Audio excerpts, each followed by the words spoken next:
നമസ്കാരം, എല്ലാവർക്കും എൻ്റെ ചാനലിലേക്ക് സ്വാഗതം. ഇപ്പോഴത്തെ കാലത്ത് പെൺകുട്ടികൾ വിവാഹത്തെ വെറുക്കാൻ കാരണം എന്താണെന്നും കുറെ ആൺകുട്ടികൾക്ക് പെൺകുട്ടികളെ ഇപ്പോൾ കല്യാണം കഴിക്കാൻ കിട്ടുന്നില്ലല്ലോ, അതിനൊക്കെയുള്ള കാരണങ്ങൾ എൻ്റെ ഒരു കാഴ്ചപ്പാടും എൻ്റെ അറിവിലും വെച്ച് ഞാൻ കുറെ കാര്യങ്ങൾ പറഞ്ഞു തരാൻ ഉദ്ദേശിക്കുന്നത് നിങ്ങൾക്ക് പ്രയോജനപ്രദമാകുമെന്ന് വിശ്വസിക്കുന്നു. പണ്ട് കാലത്ത് കൂട്ടുകുടുംബമായിരുന്ന സമയത്ത് വിവാഹ ജീവിതം എന്നൊക്കെ പറയുന്നത് ആർക്കും എല്ലാ മനുഷ്യനും ഉണ്ടായിരുന്നു. ഒരു മനുഷ്യർക്ക് പോലും കല്യാണം കഴിക്കാതെ നിൽക്കുന്ന അത് അപൂർവമായിട്ടങ്ങാണെന്നോ കല്യാണം കഴിക്കാതെ ആരെങ്കിലും ഒക്കെ നിൽക്കുന്നത്. അന്ന് കാലത്ത് വിവാഹം അത്യന്താപേക്ഷിതമായ ഒരു കാര്യമായിരുന്നു. ഇന്നത്തെ കാലത്ത് പെൺകുട്ടികൾക്ക് ഓരോ സാഹചര്യങ്ങളുടെ സമ്മർദ്ദം മൂലവും ഒക്കെ വിവാഹത്തെ വെറുത്തതാണ്. അത് വിവാഹത്തെ വെറുത്തതിന് കാരണം അവര് സ്വയം കണ്ടുപിടിക്കുന്നതാണ് അവർക്ക് ഏറ്റവും കൂടുതൽ ഇഷ്ടവും.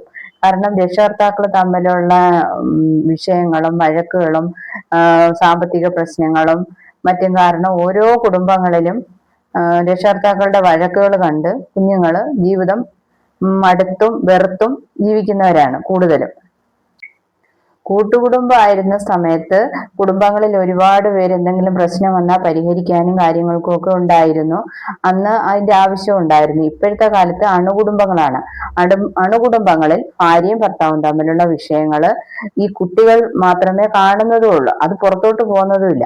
അപ്പൊ ഈ കുഞ്ഞുങ്ങൾ ഇതെല്ലാം കണ്ട് കുറെ അച്ഛന്റെ കുഴപ്പമായിരിക്കും, കുറെ ഭാഗത്ത് അമ്മയുടെ കുഴപ്പമായിരിക്കും. ഏത് രീതിയിലാണേലും കുഞ്ഞുങ്ങള് രക്ഷകർത്താക്കളെ നല്ല രീതിയിൽ പഠിക്കുന്നുണ്ട്. പക്ഷെ അത് ഈ രക്ഷകർത്താക്കൾ മനസ്സിലാക്കുന്നതുമില്ല. മനസ്സിലാക്കിയാൽ തന്നെ അവർക്ക് ഒന്നുമില്ല എന്നുള്ള മട്ടിലാണ് അവര് മക്കളുടെ മുമ്പിൽ കിടന്ന് വഴക്ക് കൂടുന്നതും പ്രശ്നങ്ങൾ ഉണ്ടാക്കുന്നതും എല്ലാം. അപ്പൊ ഇതെല്ലാം കണ്ടും കേട്ടും വളരുന്ന കുട്ടികള് അച്ഛന്റെ ഉദ്ദേശങ്ങളും ലക്ഷ്യങ്ങളും മൊത്തവും ആഗ്രഹങ്ങളും മൊത്തം അവിടെ പറയുന്നുണ്ട്, അമ്മയുടെ എല്ലാം പറയുന്നുണ്ട്.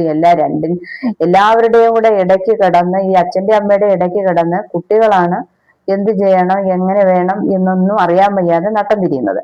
അത് വളർന്ന് ഈ കുട്ടികളുടെ മനസ്സിനകത്ത് കിടന്ന ഈ കഷ്ടപ്പാടുകളും ഇതെല്ലാം കൂടെ വളർന്ന് അവര് നല്ല നിലയിൽ പഠിച്ചു വരുന്നവരും ഉണ്ട്.